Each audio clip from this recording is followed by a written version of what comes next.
ಓಂ ನಮೋ ವಾಲ್ಮೀಕಿಯೇ. ನಮಸ್ಕಾರ ಬಂಧುಗಳೇ. ನಾನು ನಿವೃತ್ತ ಪ್ರಾಧ್ಯಾಪಕ ಡಾಕ್ಟರ್ ಅರ್ಜುನ್ ಪಂಗನ್ನವರ್.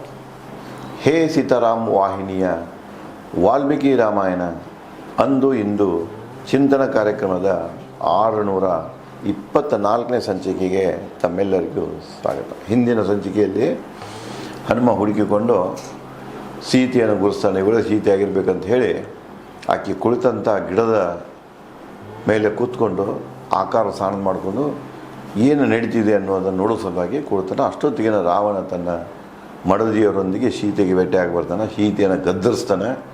2 ತಿಂಗಳ ನೀವು ಒಪ್ಕೊಳ್ಳಿಲ್ಲ ಅಂದರೆ ನಿನ್ನ ರಕ್ತ ಕುಡಿತೀನಿ ಅಂತ ಹೇಳ್ತಿರ್ತಾನೆ. ಅದೇ ವೇಳೆದಾಗ ಸೀತೆ ಹೇಳ್ತಾಳೆ, ಇಂಥ ಹೊಲಸು ಮಾತುಗಳನ್ನು ಮಾತಾಡೋ ಪೂರ್ವದಲ್ಲಿ ನಾನು ಯಾರು ಅನ್ನೋದು ನಿನಗೆ ತಿಳಿಲಿಲ್ಲವೇ ಅಂತ ಹೇಳ್ತಾಳೆ. ಅದನ್ನೇ ಮುಂದುವರಿಸಿ ಸೀತೆ ಹೇಳ್ತಾಳೆ ರಾವಣಿಗೆ, ಓ ಪಾಪಿ ದುರಾತ್ಮ, ನಿನ್ನದೆಂಥ ಶೌರ್ಯ. ಓ ಪಾಪಿ ದುರಾತ್ಮ, ಈ ಹೆಣ್ಣ ಮೇಲೆ ನೀನು ದೌರ್ಜನ್ಯ ಮಾಡ್ತಾ ಇದ್ದೀಯಾ? ನೀನಂಥ ಪರಾಕ್ರಮಿ ಅಂತ. ನಿನ್ನದೆಂಥ ಶೌರ್ಯ. ರಾಮನ ಅನುಪಸ್ಥಿತಿಯಲ್ಲಿ ನನ್ನ ಅಪಹರಿಸಿರುವೆ. ನನ್ನ ಗಂಡಿದ್ದ ನಿನ್ನನ್ನು ಅಪಹರಿಸಬೇಕಾಗಿತ್ತು. ಪಕ್ಕಾ ನೀನು ಶೂರನಾಗಿದ್ದರೆ, ಪಕ್ಕಾ ನೀನು ಗಂಡಸನಾಗಿದ್ದರೆ. ನನ್ನ ಗಂಡಿಲ್ದಾಗ ನಿನ್ನ ಹೊತ್ಕೊಂಡು ಬಂದೀಯ, ಅಸಹಾಯಕ ಸ್ತ್ರೀಯನ್ನು ಹೊತ್ಕೊಂಡು ಬಂದೀಯ. ನಿನ್ನಂಥ ಶೌರ್ಯ ಇದು ಅಂತ ಸೀತೆ ಮೊದಲು ಸ್ಥಳ ಹೇಳ್ತಾಳೆ ಹೀಗೆ. ಇಲ್ಲಿ ನೋಡಿ, ಬಹಳಷ್ಟು ಜನ ವಾಲ್ಮೀಕಿ ನಂತರ ಬಹಳಷ್ಟು ರಾಮಾಯಣ ಬಂದವು. ಅವರವರ ಒಂದು ಆಲೋಚನೆಗೆ ತಕ್ಕಂತೆ, ವಿಚಾರಕ್ಕೆ ತಕ್ಕಂತೆ, ತರ್ಕಕ್ಕೆ ತಕ್ಕಂತೆ ಅವರು ಒಬ್ಬೊಬ್ಬರನ್ನು ನಾಯಕರನ್ನಾಗಿ ಮಾಡಿದರು, ಬೆಳೆಸಿದರು. ಅದೇ ಪ್ರಕಾರ ಬಹಳಷ್ಟು ಜನ ರಾವಣನನ್ನು ನಾಯಕನಾಗಿ ಬೆಳಿತಾರೆ. ಮಹಾಶೂರ, ಮಹಾಪರಾಕ್ರಮಿ ಅಂತ. ಇಲ್ಲಿ ನೋಡಿ, ಸೀತೆ ಶಬ್ದಗಳಲ್ಲಿ ಏನು ಬರ್ತಿದೆ ಅಂದರೆ, ನಿಜವಾಗಿಯೂ ನೀನು ಶೂರನಾಗಿದ್ದರೆ ರಾಮ ಇಲ್ಲದ ಸಮಯದಲ್ಲಿ, ಲಕ್ಷ್ಮಣ ಇಲ್ಲದ ಸಮಯದಲ್ಲಿ ಆಕೆಯನ್ನು ಅಪಹರಿಸ್ಕೊಂಡು ಬರುವುದಲ್ಲಾಗಿ ಹೇಗೋ ನೀನು ಸಿಡತೆಯಾಗಿ ಹೋಗಿದ್ದೆ. 14,000 ನಿನ್ನ ಇವ್ರನ್ನ ಕೊಂದಿರ್ತಾನೆ, ರಾಕ್ಷಸನ ಕೊಂದಿರ್ತಾನೆ, ತಂಗಿಗೆ ಅವಮಾನ ಮಾಡಿರ್ತಾರೋ. ನೀ ಅಲ್ಲೇ ನಿಂತು ಯುದ್ಧ ಮಾಡಿ ಅವ್ರನ್ನ ಕೊಂದ ತರಬೇಕಾಗಿತ್ತು. ಅದಕ್ಕೆ ನಿನಗೆ ಶೂರ ಅಂತಿದ್ರು. ನೀನು ಶೂರಲ್ಲ, ನೀನು ಹೇಳಿದ್ಯಾ ಅಂತ ಹೇಳ್ತಾ. ಈ ಸಂದರ್ಭ ನೋಡಬೇಕಾದ್ರೆ ರಾವಣ ನಿಜವಾಗಿಯೂ ತಾನು ಶೂರ ಇದ್ದಿದ್ರೆ, ರಾಮನಿಗೆ ಅಂಜದೇ ಇದ್ದಿದ್ರೆ ರಾಮನ ಜೊತೆಗೆ ಯುದ್ಧ ಮಾಡ್ತಿದ್ದ.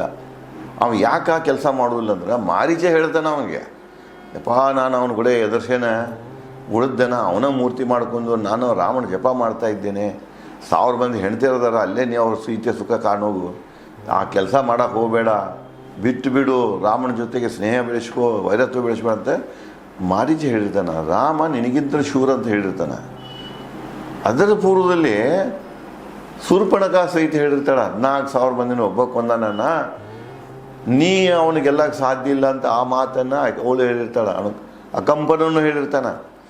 ಅವನ ಕಡೆಗೆ ಎಲ್ಲೋ ಒಂದು ಕಡೆ ಕೂತಿರ್ತದೆ ಭಯ, ರಾಮನ ಭಯ.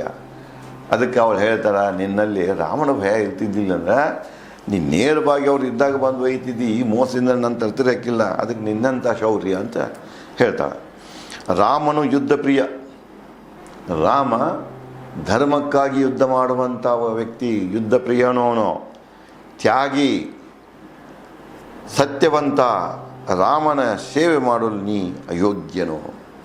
ರಾಮನ ಗುಣಗಾನ, ರಾಮನ ಗುಣ ನೋಡಬೇಕಾಗಿತ್ತಂದ್ರೆ, ರಾಮನ ಶೌರ್ಯ ನೋಡಬೇಕಾಗಿತ್ತಂದ್ರೆ ನೀನು ಅವನ ಭಕ್ತನಾಗಲು ಯೋಗ್ಯನಲ್ಲ. ಇಲ್ಲಿ ನೋಡಿ ಹೇಳ್ತೇನೆ, ನಾವು ರಾಮ ರಾಮ ಅಂತ ಹೇಳ್ಕೋತ ಹೋಗ್ತೇವೆ, ರಾಮನ ಭಕ್ತ ಅಂತ ಹೇಳ್ತೇವೆ. ಸೀತೆ ಶಬ್ದಗಳಲ್ಲಿ ಹೇಳ್ತಾಳೆ, ರಾಮನ ಭಕ್ತನಾಗಬೇಕಾದ್ರೆ, ರಾವಣಿಗೆ ಹೇಳ್ತಾಳೆ ಆಕೆ, ರಾಮನ ಭಕ್ತನಾಗಬೇಕಾದರೆ ನಿಮ್ಮಲ್ಲಿ ತ್ಯಾಗ ಮನೋಭಾವನೆ ಬೇಕು. ನಂತರ ಬುದ್ಧನಾಗಲಿ, ಮಹಾವೀರರಾಗಲಿ, ಸಂತರಾಗಲಿ, ಇಲ್ಲಿ ತನಕ 12 ಶತಮಾನ ಹಿಡ್ಕೊಂಡು ಪ್ರತಿಯೊಬ್ಬರು ಬೋಧಿಸಿದ್ದ ಇದನ್ನೇ, ತ್ಯಾಗ. ಅದಕ್ಕೆ ಯೋಗ ಅಂತಲೂ ಕರಿತೇವೆ. ಭೋಗವನ್ನು ಬಿಡಬೇಕು, ಆಸೆಗಳನ್ನು ಬಿಡಬೇಕು, ದುಃಖಕ್ಕೆ ಕಾರಣ ಆಸೆಗಳನ್ನೇ, ಬಯಕೆಗಳನ್ನೇ ಅವನು ಬಿಟ್ಟು ಬಿಡಬೇಕು. ತ್ಯಾಗ ಭಾವನೆಯನ್ನು ಹೊಂದಬೇಕು. ತ್ಯಾಗ ಭಾವನೆಯನ್ನು ಯಾರು ಹೊಂದಿರ್ತಾರೋ ಅವರು ಮಾತ್ರ ರಾಮನ ಭಕ್ತ ಆಗಲಿಕ್ಕೆ ಯೋಗ್ಯರು. ನಾವು ರಾಮನ ಹೆಸರು ಮ್ಯಾಗ ಜನರನ್ನು ಲೂಟಿ ಮಾಡೋದು, ಸಂಪತ್ತನ್ನು ಹೆಚ್ಚಿಸಿಕೊಳ್ಳೋದು, ಅಧಿಕಾರವನ್ನು ಗಿಟ್ಟಿಸಿಕೊಳ್ಳೋದು, ರಾಜಕೀಯ ಅಧಿಕಾರವನ್ನು ಗಿಟ್ಟಿಸಿಕೊಳ್ಳೋದು, ಪ್ರಶಸ್ತಿಗಳನ್ನು ಗಿಟ್ಟಿಸಿಕೊಳ್ಳೋದು ತ್ಯಾಗದಲ್ಲ, ಇದು ಭೋಗದ ಲಗ್ಗೆಗಳು. ಅಂತಹ ವ್ಯಕ್ತಿಗಳು ರಾಮನ ನಾಮ ತಗೊಳ್ಳಿಕ್ಕೆ, ರಾಮನ ಸೇವಕರಾಗಲಿಕ್ಕೆ, ಭಕ್ತರಾಗಲಿಕ್ಕೆ ಯೋಗ್ಯರಲ್ಲ. ನಿನ್ನಲ್ಲಿ ತ್ಯಾಗ ಬುದ್ಧಿ ಇಲ್ಲ ರಾವಣ, ನೀ ಅವನು ಭಕ್ತ ಆಗೋಕ್ಕೂ ಯೋಗ್ಯ ಅಲ್ಲ. ಸತ್ಯವಂತ ಕರೆ ಹೇಳಕ್ಕೆ ಕಲಿಬೇಕು. ಸುಳ್ಳನ್ನು ಕರೆ ಅಂತೆ 4 ಮಂದಿನ ತಗೊಂಡು ಸುಳ್ಳನ್ನು ಕರೆ ಮಾಡೋಕ್ಕೆ ಹೊರಟಬಾರ್ದು. ಸತ್ಯ ಏನಿದೆ, ಕರೆ ಏನಿದೆ, ಟ್ರುತ್ ಏನಿದೆ, ಅಹಿಂಸೆ, ಸತ್ಯ, ತ್ಯಾಗ, ಈ ಮೌಲ್ಯಗಳ ಬಗ್ಗೆ ವಾಲ್ಮೀಕಿಯವರು ತಮ್ಮದೇ ಆದಂಥ ಮಹಾರಾಮಾಯಣ, ಅದಕ್ಕೆ ಯೋಗ ವಾಸಿಷ್ಠ ಅಂತ ಕಲಿತೇವೆ, 6 ಕಾಂಡಗಳು 32,000 ಶ್ಲೋಕಗಳಿವೆ. ಸಂಪೂರ್ಣ ಇದೇ ತತ್ವಗಳನ್ನು ಹೇಳ್ತಾರೆ ಅಲ್ಲಿ. ರಾಮಾಯಣದಲ್ಲಿಯೂ ಕೂಡ ಅದೇ ಮೌಲ್ಯಗಳನ್ನು, ನೈತಿಕ ಮೌಲ್ಯಗಳನ್ನು, ಮಾನವೀಯ ಮೌಲ್ಯಗಳನ್ನು, ಮನುಷ್ಯನ ಮೌಲ್ಯಗಳನ್ನು, ರಾಜ್ಯದ ಮೌಲ್ಯಗಳನ್ನು ಇವನ್ನ ಕಲಿಸ್ತಾರೆ. ತ್ಯಾಗ, ಅಹಿಂಸೆ, ಸತ್ಯ ಇವನ್ನೇ ಕಲಿಸ್ತಾರೆ. ನೀನು ಸತ್ಯವಂತನಾದರೆ ಮಾತ್ರ ನೀನೇನು ಮಾಡ್ಬೋದು, ರಾಮನ ಭಕ್ತನಾಗಬಹುದು. ರಾಮನ ಭಕ್ತ ಆಗಬೇಕಾದ್ರೆ ಸತ್ಯವಂತರಿರಬೇಕು, ಸುಳ್ಳ್ಯಾರು ಇರಬಾರ್ದು. ರಾಮನ ಸೇವೆ ಮಾಡಲು ನೀನು ಅಯೋಗ್ಯ. ಅಂಥವ್ರು ಮಾತ್ರ ರಾಮನ ಸೇವೆ ಮಾಡಲಿಕ್ಕೆ ಸಾಧ್ಯ. ತ್ಯಾಗಿ ಇರಬೇಕು ಮತ್ತು ಕರೆಹಣ ಇರಬೇಕು. ಎರಡೂ ಇರಲಿಲ್ಲ ಅಂದರೆ ನೀವು ರಾಮನ ಸೇವೆ ಮಾಡೋಕ್ಕೆ, ರಾಮನ ಪೂಜೆ ಮಾಡೋಕ್ಕೆ, ರಾಮನ ನಾಮ ತಗೊಳಕ್ಕೆ ನೀವು ಅಯೋಗ್ಯರು, ನೀವು ಯಾರು ಯೋಗ್ಯರಲ್ಲ ಅಂತ ಸೀತೆ ರಾವಣನಿಗೆ ಹೇಳ್ತಾಳೆ.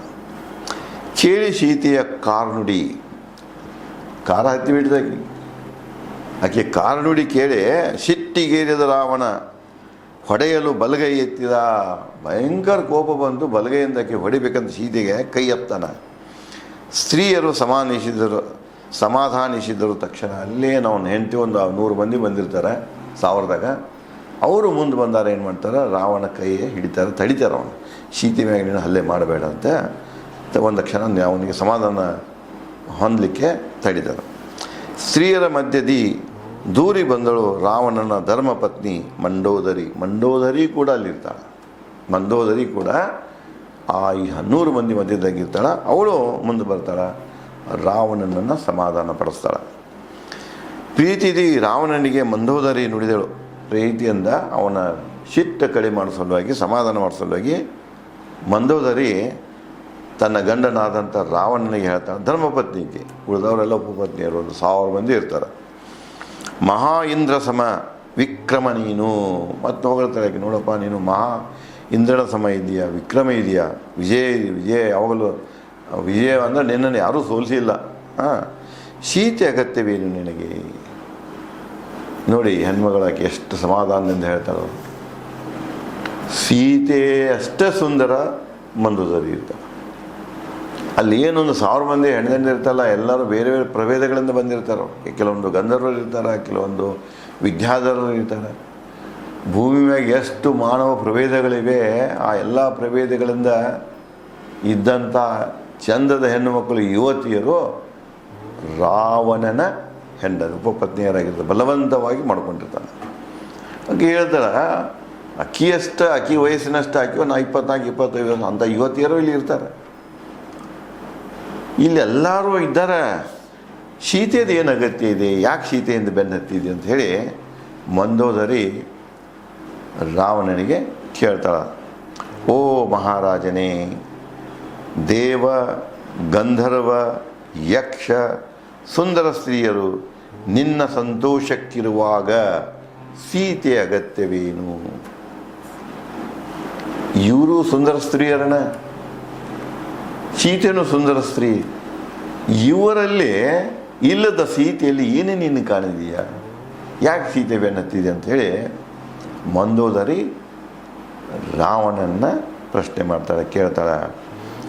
ಸ್ತ್ರೀಯರೆಲ್ಲ ಸೇರಿ ರಾವಣನ ಕರೆದೊಯ್ದರು ಅಂತಃಪುರಕ್ಕೆ. ಸಿಟ್ಟಿಳಿಸ್ಕೊಂಡು ಸಮಾಧಾನದ ಮಾತುಗಳನ್ನು ಹೇಳುತ್ತಾ ಅವನ ಅಂತಃಪುರಕ್ಕೆ ಕರ್ಕೊಂಡು ಹೋದರು, ಅರಮನೆಗೆ ಕರ್ಕೊಂಡು ಹೋದ್ರು ಅಂತ ಹೇಳ್ತಾನೆ. ರಾವಣ ಹೋದ ತಕ್ಷಣ ಕುರೂಪಿ ಭಯಾನಕ ರಾಕ್ಷಸಿಯರು ಬೆದರಿಸಿದರು ಕಠೋರ ಶಬ್ದಗಳಿಂದ ಸೀತೆಯನ್ನು. ಅತ್ತ ರಾವಣ ತನ್ನ ಮಡದಿಯವರೊಂದಿಗೆ ಅರಮನೆ ಸೇರ್ತಾನೆ.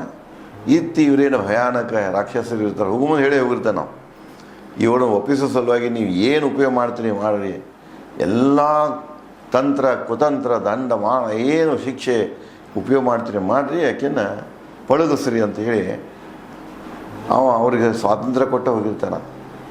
ಅದಕ್ಕೆ ಅವರು ಭಯಾನಕ ರಾಕ್ಷಸರು ಏನು ಮಾಡ್ತಾರೆ, ಮೊದಲು ಕಠೋರ ಶಬ್ದಗಳಿಂದ ಸೀತೆಯನ್ನು ಹೀಯಾಳಿಸಲಿಕ್ಕೆ ಶುರು ಮಾಡ್ತಾರೆ.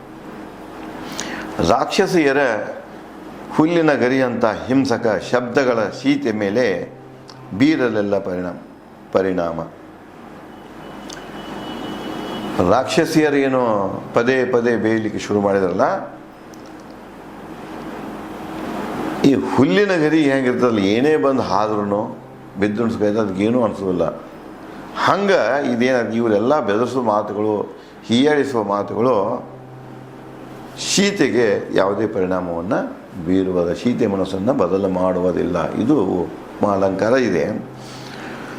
ರಾಕ್ಷಸಿಯರ ವ್ಯರ್ಥವಾದವು ಗರ್ಜನೆ ಬೆದರಿಕೆ. ರಾಕ್ಷಸಿಯರ ಏನು ಪ್ರಯತ್ನ ಮಾಡೋಕ್ಕಿದ್ರಲ್ಲ, ಬೆದರಿಸಿ ಆಕೆ ಚೇಂಜ್ ಮಾಡಬೇಕಂತ ಅದೆಲ್ಲ ವ್ಯರ್ಥ ಆಯಿತು. ಆಕೆನೂ ಬದಲಾಗಲಿಲ್ಲ. ಯಾವ ರೀತಿ ಮಳೆ ಬಳಿ ಚಳಿ ಏನೇ ಬಂದು ಹೋದರ್ಸಕ್ಕೆ ಹುಲ್ಲಿನ ಗರಿ ಹೇಗೆ ಇರ್ತದಲ್ಲ, ಆ ರೀತಿಯಾಗಿ ಸೀತೆ ಬದಲಾಗದೆ ಅಳುಕದೆ ನಿಂತಿರ್ತಾಳೆ.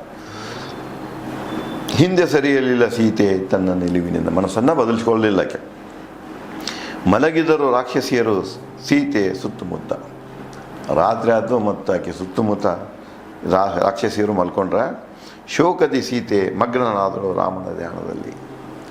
ಎಲ್ಲ ಹಿಂಸೆ ತಡೆಯಲಾರದ ಮತ್ತಷ್ಟು ದುಃಖದಲ್ಲಿ ರಾಮನ ನಾಮವನ್ನು ಜಪಿಸುತ್ತಾ ರಾಮನ ಧ್ಯಾನದಲ್ಲಿ ಕೂಡ್ತಾಳೆ. ರಾಕ್ಷಸಿಯರ ಮಧ್ಯೆ ಮಲಗಿದ ತ್ರಿಜಟ, ಒಂದು ಮತ್ತೊಬ್ಬಾಕಿ ರಾಕ್ಷಸಿ ಇರ್ತಾಳೆ. ಆಕೆ ಹೆಸರು ತ್ರಿಜಟ ಅಂತ ಕರೀತಾರೆ. ನಿದ್ರೆಯಿಂದ ಎದ್ದು ನುಡಿದಳು ಸೀತೆಗೆ. ಇದು ಎಲ್ಲನೂ ಆಕೆ ಮಲಗಿರ್ತಾಳೆ. ಮಲಗು ಬೀಳ್ದಾಗನ ಆಕೆ ಇವನು ಸ್ವಲ್ಪ ಎಚ್ಚೆತ್ತಾದ್ಮೇಲೆ ಇವರೆಲ್ಲ ಏನು ನಡೆದಿರ್ತದಲ್ಲ, ಇವರೇನು ಬೇಯ್ತಿರ್ತಾರಲ್ಲ ಕೇಳಿರ್ತಾಳೆ ಆಕೆ. ಆಕೆ ನಿದ್ದೆಯಿಂದ ಎದ್ದು ನಿಲ್ದ. ಅವರು ಮಲ್ಕೊಳ್ತಾರ, ಇವಕ್ಕೆ ಎದ್ದು ಹೇಳ್ತಾಳೆ. ನಿದ್ರೆಯಿಂದ ಎದ್ದು ನುಡಿದಳು ಸೀತೆಗೆ ಈ ಜಟ ಹೇಳ್ತಾಳೆ. ಏನು ಹೇಳ್ತಾಳೆ, ಮುಂದೆ ಬೆಳವಣಿಗೆ ಏನಾಗ್ತಾವೆ ಅನ್ನೋದನ್ನು ನಾನು ತಮಗೆ ಮುಂದಿನ ಸಂಚಿಕೆಯಲ್ಲಿ ಹಂಚಿಕೊಳ್ಳುತ್ತೇನೆ. ಧನ್ಯವಾದ.